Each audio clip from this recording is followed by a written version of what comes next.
Paparazzi's on the bum rush for pictures. Ice, Coolio colder than ever. Punk executioner, E pull the lever.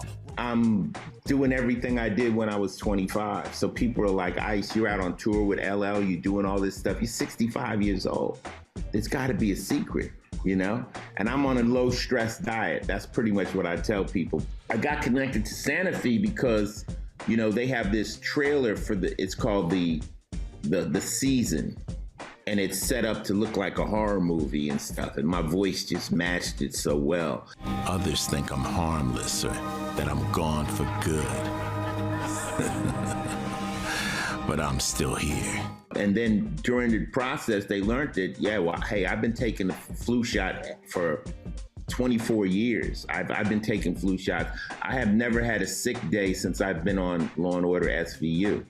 Okay. So it was a natural partnership. I said, no, I have no problem promoting the vaccine. Let's go, because it also lends into male health awareness, because I don't think men tend to go to the doctor enough. There's so many things that you don't think you're going to be able to do. I mean, at 20-year-old, I didn't really think I had any options but the streets. You know, I was just, you know, out there hustling, because the only people I had seen doing well were the players in my neighborhood. You know, there were no big sports figures. The rap music wasn't out. So you aspire to be what shines around you, you know? And hip hop really just gave me that chance to step out of that life and into something else that was legit, which is entertainment. And next thing you know, hip hop is what allowed me to get into New Jack City, get in there. And as you get around these people, they say, wow, you're intelligent, you're well-spoken. You know, maybe there's something else you can do. Later on, we started talking to kids at schools about our journey, how they could pattern their lives after our journey. Chicago, I spoke for the Board of Education, national. It's been a journey, but at 20 years, no. And I think a lot of kids don't think there's many chances for them.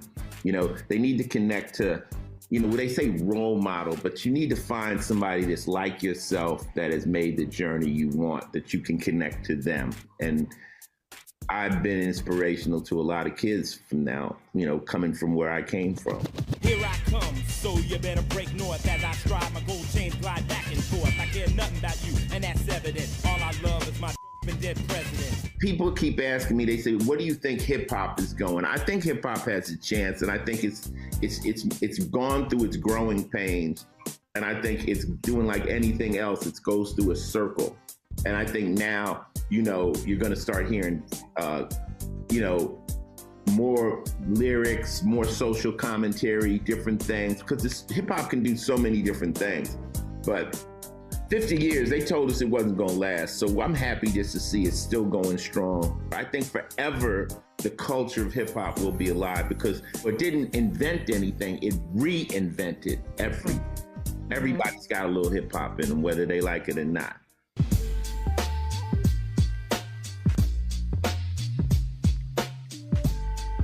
There's so much new technology that has come out that's not in our contracts. You know, the best way I can explain it to you really quickly is like with music. I made a record deal. I signed at Warner Brothers. They were going to give me $1 a record, right? $1 a record for an album. Okay, I agreed to that. We never agreed to streaming.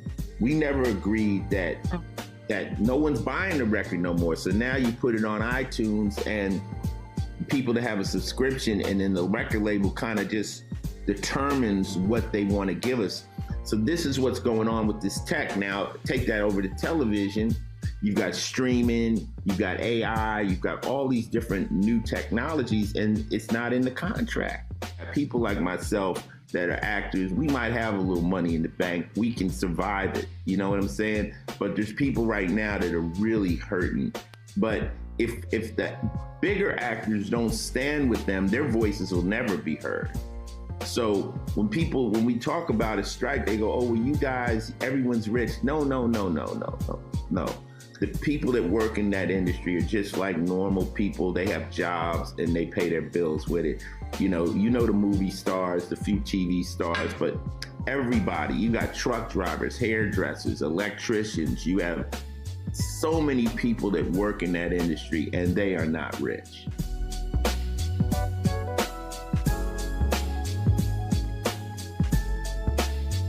course, I like Kendrick. You know, I was a big Nipsey fan, you know, before he passed.